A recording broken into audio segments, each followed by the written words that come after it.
If you've spent any time inside the shadows of the hip-hop world, you already know something most people refuse to believe.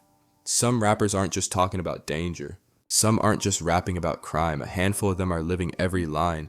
And for a few, the stories go beyond music, beyond clout, beyond the streets themselves. And what makes it even more unsettling is that some of them walked away afterward. Day Baby, the Walmart incident. Before the fame, before the headlines, Day Baby was just Jonathan Lindale Kirk, a kid from Cleveland who moved to Charlotte, North Carolina at 8 years old. He was ordinary, a regular kid, until the streets began whispering to him. By 2014, a few years out of high school, he threw himself into rap. It happened in the fall, just another day, just a trip to Walmart, but witnesses would soon remember the nightmare hidden between those aisles. A fight erupted between DaBaby and a 19-year-old named Jalen Craig. Two grown men throwing punches between stacks of fruit and cereal, but the laughter ended quickly. During the scuffle, DaBaby pulled out a gun. A single shot echoed through the store. Jalen was hit and later died from his wounds. DaBaby was arrested on the spot, surrounded by shoppers who saw everything. Manslaughter charges followed, but 6 months later, the charge quietly vanished. Self-defense, his lawyers claimed. They insisted Jalen was trying to rob the rapper. His punishment, 1 year of probation, nothing more. And the story faded into silence. Tay-K, the race, Tay-K, real name Tamor McIntyre, was barely a teenager when he fell in love with rap. By 14, he'd already formed a group, Daytona Boys in Arlington, Texas. They recorded tracks with local artists Pimpies and Santana Sage, but the music was amateur, childish. People listened, but mostly to laugh. Tay-K wanted more.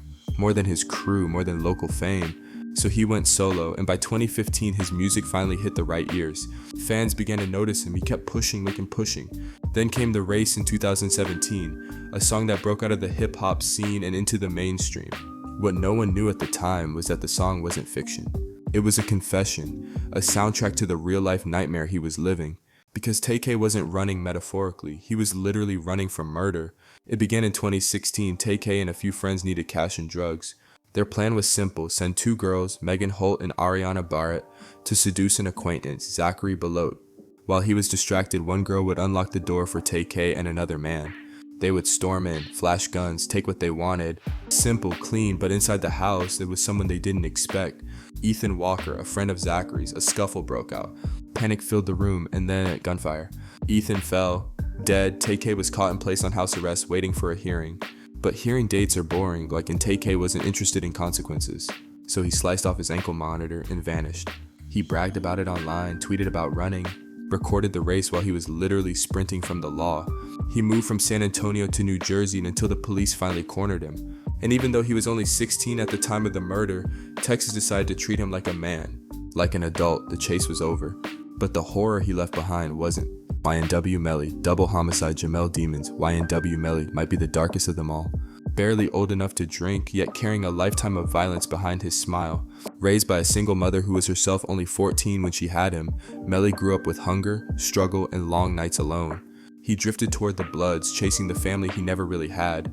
With gangs came drugs, guns, arrests, and when he was 16, he fired shots at a group near Vero Beach High School. No one was hit, but he spent a year behind bars.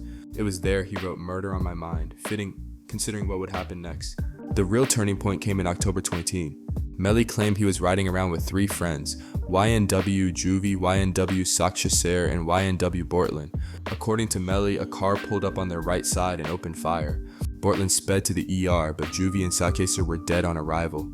That was Melly's story, but detectives soon realized the truth was far more sinister. The bullets didn't come from the right side. Both victims were shot in the head, from the left.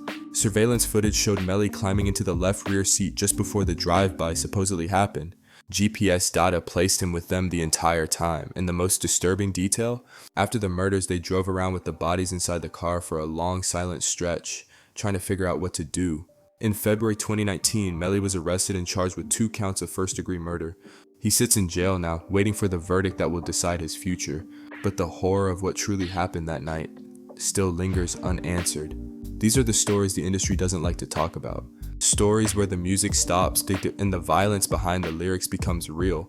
Some of these rappers claim self-defense, some claim innocence, some ran, but each of them crossed a line between art and reality, between storytelling and death. And the scariest part, some of them got away with it.